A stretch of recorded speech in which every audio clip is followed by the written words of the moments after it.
Thank you. So, dear friends, we are on concluding part of the philosophy chapter, that is the second prescription. Earlier, we have discussed the two important things of the second prescription. That is, first one, that is the repetition of the first one or repetition of the same remedy in different potency. And second one, that is the antidote or change of remedy. Antidote or change of remedy, because it depends upon the severity of the accessory symptoms. If the accessory symptoms comes in a severe manner, then we must have to antidote. If there is an killer's aggravation, that is the first type of aggravation is there, then also we have to antidote. Or third thing, if the symptoms takes the wrong direction, then we have to antidote. But sometimes, if the new symptoms which arises, they are of mild character, then definitely we have to just change of remedy we have to use. That is, we have to depend upon the old symptoms plus newly added accessory symptoms, and then we have to go ahead and we have to change the remedy. So this is what we have discussed. The third important second prescription, and which is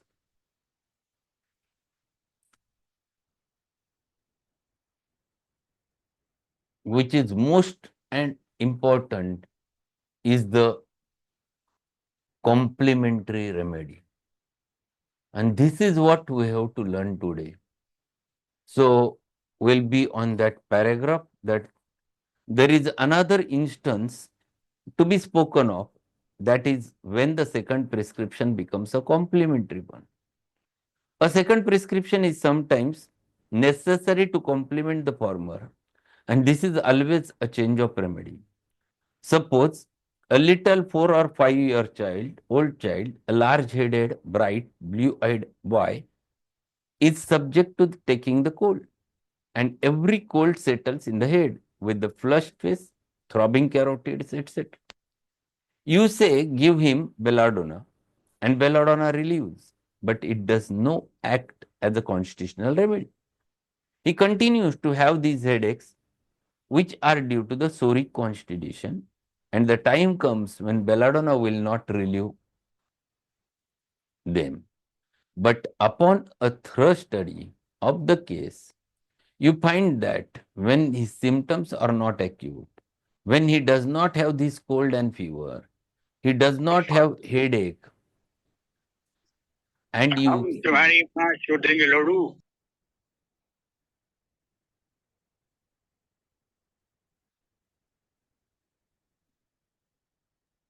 see an entirely different remedy indicated. You study over the flabby muscles.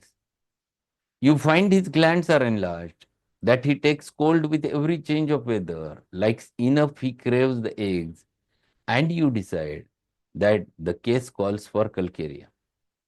The fact that belladonna was so closely related to him and only acted as a palliative further emphasizes it. It is loss of time to treat more than first or second acute paroxysm. Do not give calcaria during the paroxysm, but after the wire edge has been rubbed off by the belladonna, give him that band हो constitutional अपनी remedy. Band की छू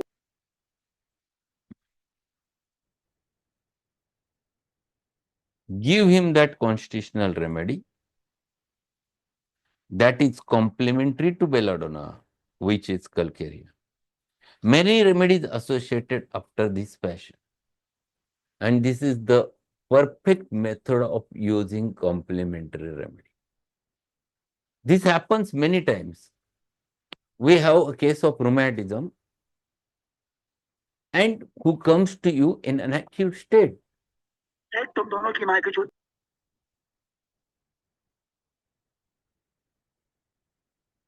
You come in an acute state, and during an acute state, the modalities are indicating it is Rus or Rustox.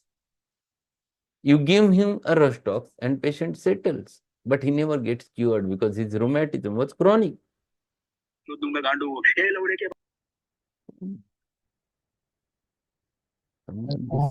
troubling.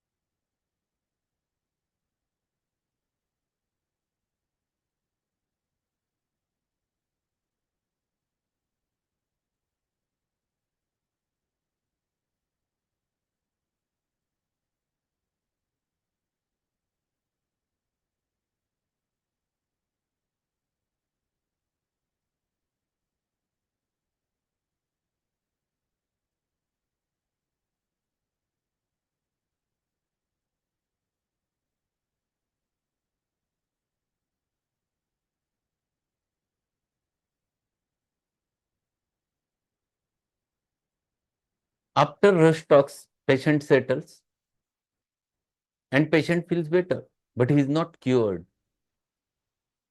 He is having a chronic rheumatism.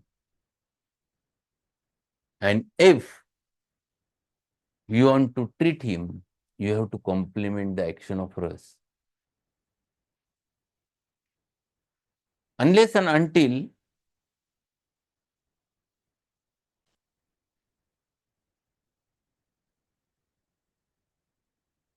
you complement that state, you cannot cure.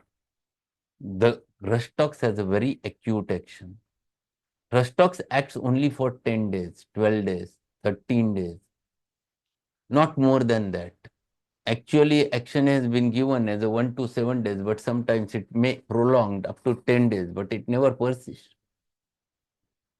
If you want to treat that, then definitely you will require to complement the action, and the calcarea is again complementary to the Rustox. There are many cases like that. Patient suffering from acid peptic trouble comes to you, and patient is having acute trouble. You give Naxomica, patient feels better, but he had it recurrently. And if there is a recurrence, then there are three complementary. One is from psoric miasm is sulfur, from tubercular miasm it is sepia, from psychotic miasm it is the kali carbon. So there are three complementaries which are there depending upon the patient's miasm, depending upon the case, you have to think about the remedy. And then that case gets cured, otherwise it is not possible. So this is what he wants to explain over there. Many times the second prescription can become a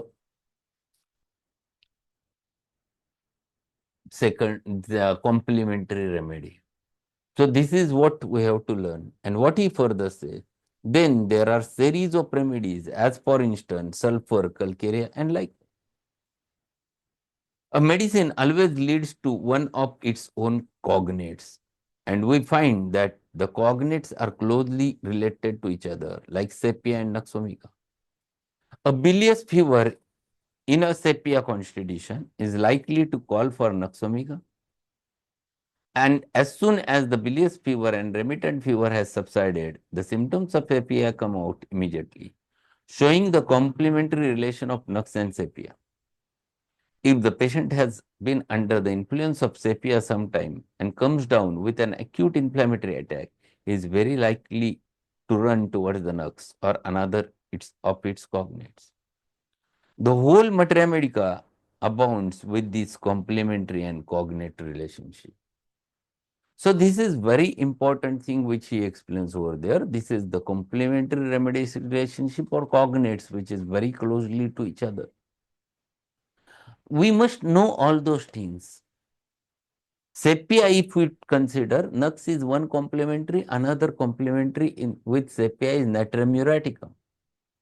If we think of natrium mur, there is a ignatia is a complementary along with sepia is one more complementary.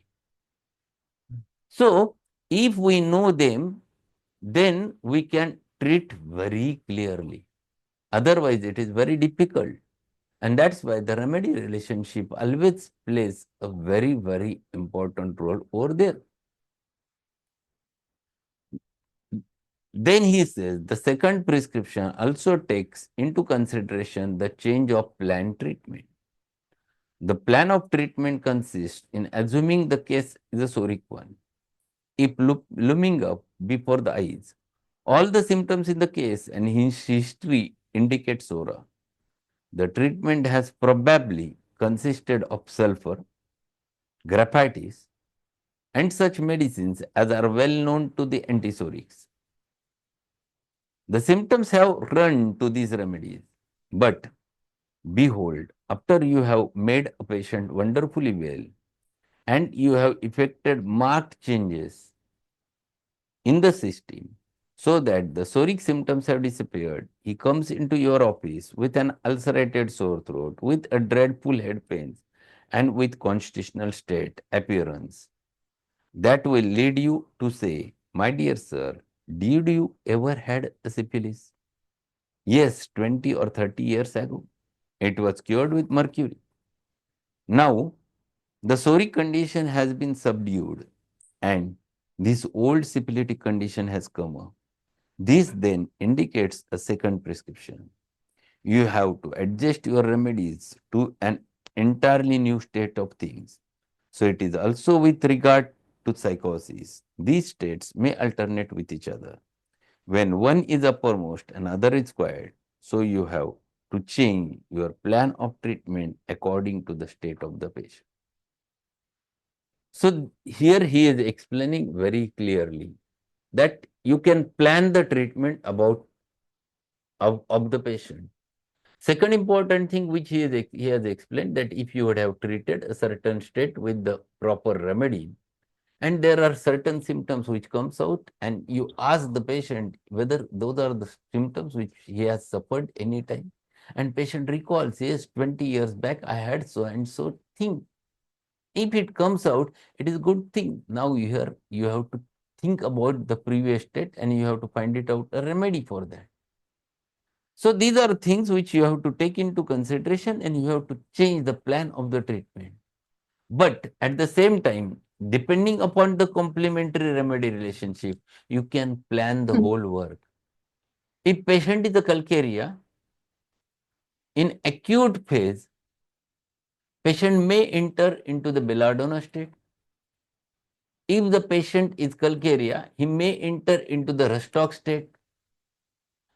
And on the basis of which you can very easily catch, this is belladonna which is coming now. This is the Rustocks which is coming up.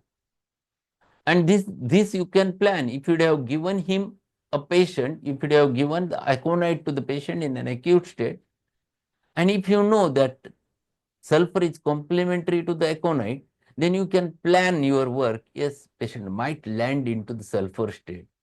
In order to make him complete cure, you have to give him a sulfur. And these are the things which you have to take into consideration when you are utilizing this method. And this complementary remedy relationship plays a very vital role in treating all those patients. So we have learned three important aspects of second prescription. First, repetition of the same. Second is antidote or change of remedy. And third is the complementary remedy. And to conclude the chapter, what he says, no prescription can be made for any patient except after careful and prolonged study of the case to know what it promises in the symptoms and everything that has existed previously. That is the most important thing. Always restudy your case. Underline this, what he says, always restudy your cases. Do not administer medicines without knowing the constitution of the patient because it is hazardous and dangerous thing to do. So when you are prescribing the remedy, you must know for what purpose you are prescribing. The purpose behind that, you must know the patient, you must know the patient's constitution. Then and then it is possible to reach to the right remedy.